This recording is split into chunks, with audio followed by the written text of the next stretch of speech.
Буга чейин жанагы коррупция менен соттолгон адамдар, ошолордун жакындары бүгүнкү күндө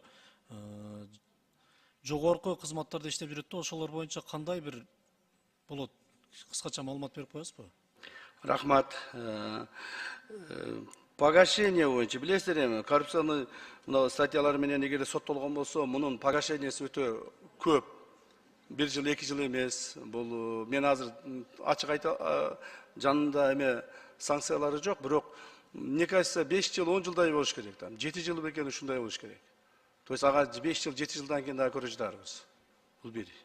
Ал эми жанагы возбуждение по коррупции, а потом переквалификация болуп кеткендер кандай болот деп.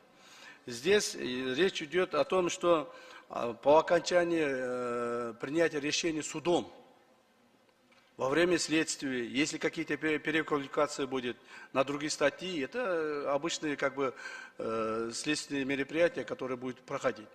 А тут идет речь о том, что все эти как бы санкции будут применяться после принятия решения судом. Так, по этим статьям.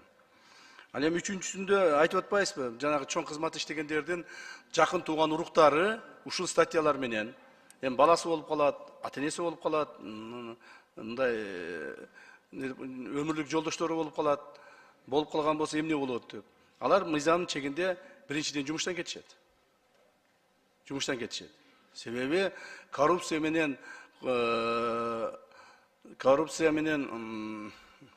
өкүм чыккандан кийин, өкүм чыккан адамдын башка бирөө мисал келтирбейли, мен эле айтайын, эгерде менин коррупция менен өкүм чыга турган болсо, менин балдарым милицияда иштейби, прокуратурада иштейби, же мамлекеттик башка кызматтар иштейби, сразу жумуштан алынышат. В соответствии с данным законодательством. Түшүнүктүү да? Мен түшүндүрө алдымбы билбейм, мен түшүндүрө алдым. Туура түшүндүм, Камча Кыдырчаевич. Эми бул мыйзамды колдойбуз. Ушу пара алып жаткан адамдар мындан ары ушу балдарыны, жакындарын ойлой турган болсо, ал жолго, ал кылмышка барбайт да. Бул мыйзам абдан туура, колдойбуз. Рахмат.